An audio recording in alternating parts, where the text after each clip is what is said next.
I walked through the shadows, I wept in the night, lost in the echoes of time passing by. Heart full of longing, hands stained with pain. I searched for a refuge, but wandered it in vain.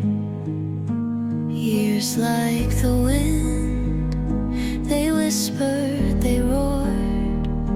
I thought I was empty, forgotten, ignored.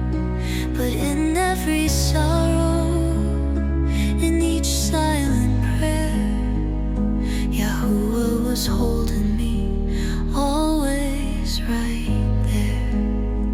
I was never forsaken, never